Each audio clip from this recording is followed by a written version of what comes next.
Last morning, I was in so say, yeah, I could even some idea, bro, say, Badwam, I can see. Now, Dance World Services, the DSC Concom, I did some Bassa Dance World, about the cleaning. Just like I said, or socks grown Bessiama Nasa. They are very good, and what dance the dear Banyas and Ketwa to Krubiamo no matter if you show me. That's not how Papa Fina, the later be almost a corners no. I said, line, that the demos that be Nina. Dance World and Kwana Betty May at the FEO. Now, I know at Danchaya, but your events cleaning waste management, Nina Aya Omwa, and of course, Omo Esprit Ufima, Pesa, Hodra Shesha, Conas Nina, Omu, if you feel on Pacho, Dance World Services, some can want to pay in some idea, bro, Samson Mota Guinness, Slick can on whatever drama insurance or so. Amodia Swimwa, Yade, I can see Eba. Sergio Manocho, Bernard Paddy and a producer, schedule Nakasani, Erica Siri, whatever shall say. Now, yeah, for years, and the stage is set, yeah, separate to be 24 teams, will be a Kofi, Camino. I see England versus Spain in a final on Sunday at 7 p.m. My NRG trophy now. Yeah, can't find us. I don't know. I see I heard a road to the final. You share how England fight the crew and they find last go qualify England to the final. Yanko Spain so goes kakra mo share any 1 or 2 moments. How they Fabidu final.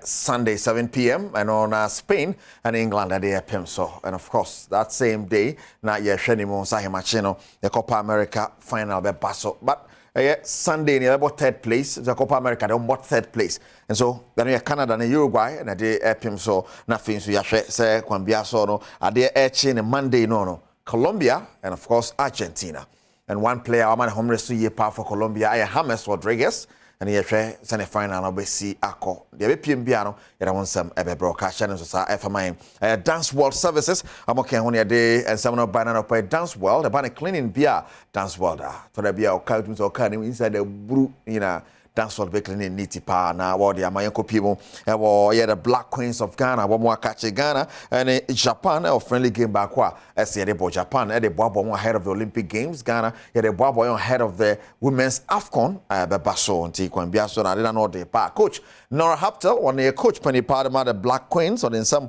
to edwa say enye say friendly match mo ko bu amoto mo de ho hye mu pa boa team building na yadwuma.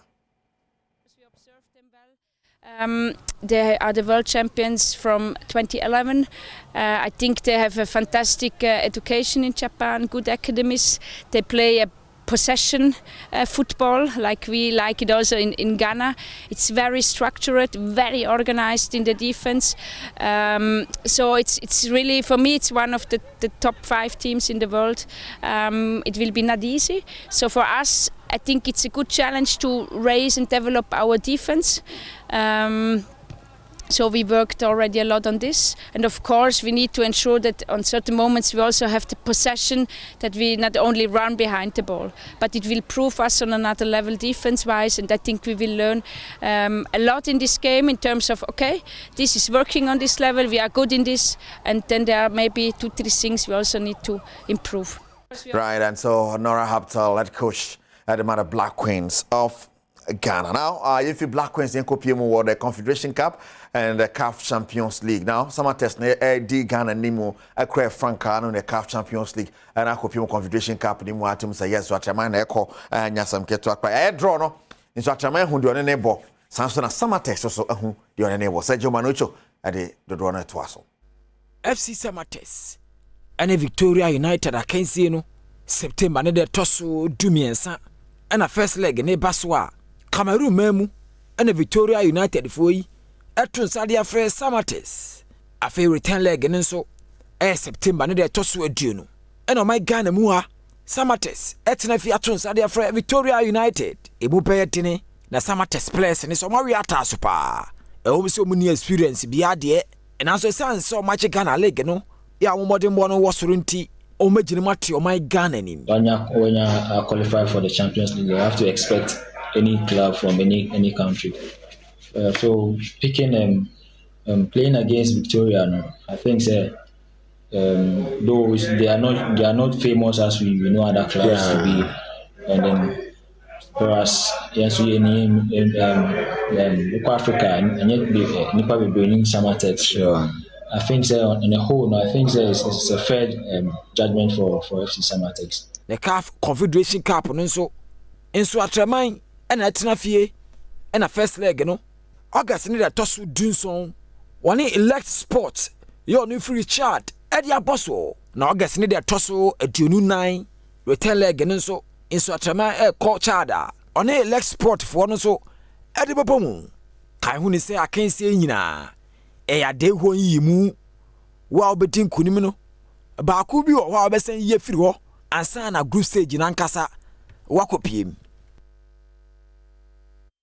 Right, so yeah, we share Samates well. Omone Cameroon club friend Victoria United and Ebo na finishing such a man and so ne elect sport of Chad at the Abweni. About how those games ever caught into on a weekend of 16th and 17th of August and matches no ever passes and Sergio Manucho D kind Ebo ye more me patch dance world services 0555 752-361 0555-752-361 and the number is all Fred office 0302-905538. Ayo mo number be say cleaning bia waste management wo boa obola wonim de obefa kwama to da bia from kono mo disappointed o ma be fa bola bibia ye fidie o mo na take care of a finity for dance world Fontaine Pass some office or Excel House omne Regimental Estate Nungwa barrier and the Nhwanimo take a share so safa me dance world services beyond expectation bet power so can one opina yade I can see a bre war yes and so me catch us a J boy jenanya bedu